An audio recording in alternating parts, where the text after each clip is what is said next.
A gente vai continuar falando sobre esse assunto, combustíveis. Convidamos para conversar com vocês a professora do Instituto de Energia e Ambiente da USP, a Universidade de São Paulo, Virgínia Parente. Professora, bom dia, muito obrigado pela entrevista aqui para a CNN. Bom dia, Rafael, você, Elisa e a todos os ouvintes. Professora, ontem nós estávamos noticiando aqui que há uma expectativa de países produtores de petróleo, de analistas internacionais, de que o barril possa atingir os $100 ainda esse ano por uma série de fatores, não é? O dólar tem caído um pouquinho, mas continua bastante valorizado por aqui. Sem alterar a política de preços da Petrobras de paridade com a variação no mercado internacional do petróleo, há alguma coisa que, por exemplo, o parlamento brasileiro possa fazer para atenuar os aumentos ou evitar que eles aconteçam? Sim, a ideia de fazer um fundo de compensação que lide com essa volatilidade é uma ideia boa. Entretanto, também preciso cuidar de onde é que vão vir os recursos para esse fundo. Não podem vir de todos os acionistas da Petrobras, por exemplo. Tem que vir, é uma decisão de governo, então tem que vir do próprio governo. Ele pode fazer isso eventualmente, se quiser, com seus próprios dividendos, mas não pode obrigar a própria empresa a formar um fundo para volatilidade. Isso não seria justo com várias pessoas que pegam seus recursos, colocam em diversos ativos, em títulos do governo, em poupança, em ações da Petrobras, fazer um favor, não é dizer assim, olha, você não vai receber dividendos, você não vai receber a proporção por ter aplicado nessa empresa. Agora os seus dividendos vão lá formar um fundo. O fundo é justo, o fundo ajuda a que a economia se organize. Alguém que saiu para uma viagem longa, como um caminhoneiro, por exemplo, saiba que a oscilação não vai ser em períodos tão curtos, não é?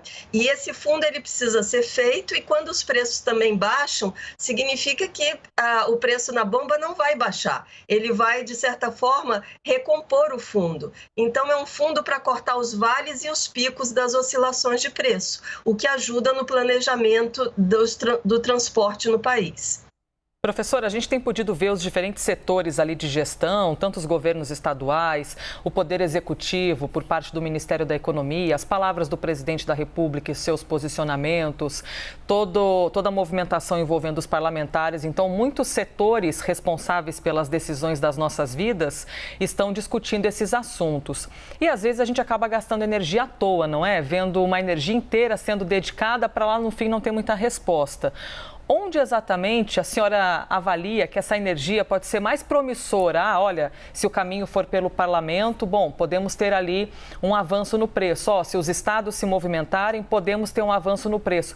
De onde exatamente a gente pode ver com mais esperança a solução desse debate? Olha, primeiro a gente precisa entender algumas questões básicas, né? O petróleo e a gasolina, o diesel, o gás, eles precisam ter algum tipo de tributação porque são combustíveis fósseis, poluentes. Então, um pedacinho dessa tributação vai justamente financiar o futuro, vai financiar a descoberta de novos energéticos para que o mundo rode, não é, sem aquecimento global. Então, assim, é a ideia do poluidor pagador. Se eu rodo muito, eu pago tributos. Então, assim, subsidiar, auxiliar caminhoneiros com vales de R$ 1.200. Quantas tranches, quantos pedacinhos de R$ 200 cabem em R$ 1.200? Certamente, a níveis da população que estão passando fome, não é? Quantos auxílios emergenciais, ou mesmo quantos Bolsa Família ou Bolsa Brasil, ou seja lá o que for, cabem dentro desses 100 bilhões. Isso é muito mais do que esse tipo de auxílio. E, além disso, você vai dar um auxílio linear, ou seja, quem tem uma Mercedes vai receber o auxílio, quem tem uma Brasília amarela dos anos 70 também. Então, assim, você vai estar beneficiando quem tem lancha, quem tem carros importados. Então, não é uma medida que realmente endereça os mais necessitados. O que poderia ser feito nessa linha da sua pergunta, não é? A gente teria que olhar não só os puxadinhos de curto prazo. A PEC está sendo a PEC e as outras propostas estão sendo alguma coisa para endereçar um problema que de fato existe, mas a gente tem um problema de base, que é a tributação no Brasil. O governo teve esse tempo e esse espaço para fazer uma reavaliação da tributação no país, uma reforma tributária importante. Por que cada estado tem uma alíquota diferente? Por que não dá para conversar, compensar, estabelecer um prazo para alguma homogeneização? Então, existem outras coisas que precisam ser pensadas no médio e longo prazos, mas para o curto prazo, o que resta realmente é fazer um fundo que corte as volatilidades, mas não subsidiar, porque pode ser que alguém não precise de um vale gás, mas precise de um vale carne, um vale alimentação. Então, não é necessário, e vai vender o vale gás com desconto para terceiros e vai começar um mercado de vale gás.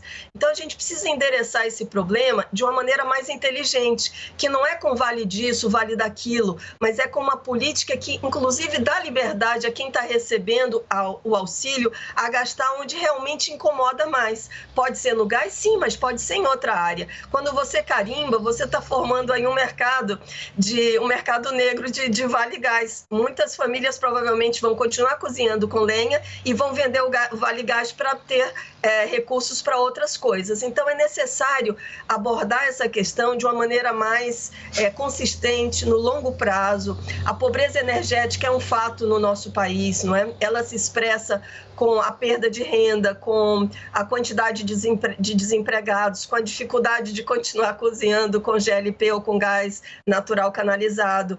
E, de fato, isso daí é uma situação importante que precisa ser endereçada. E o preço dos combustíveis é inegável, ele está na base do custo de transporte num país que gira tanto sobre rodas, não é? A gente não tem tantas linhas, tantas outras possibilidades, outros modais de transporte como outros países dispõem. Nós temos um tamanho continental com a produção muitas vezes concentrada longe do consumo. Então, o custo do transporte pesa, mas há políticas mais interessantes, menos gastadoras, que não deixam um país tão arriscado, não é? Se a gente imaginar um país que já está muito endividado, é como uma empresa muito endividada. Ele é mal visto pelos próprios brasileiros que têm muitos recursos, que pegam a parte do recurso e compram dólares. Então, o preço do que a gente está vendo da gasolina é influência também dessa gestão que endivida o país. E essas PECs, várias das linhas, não é, de ação escolhidas,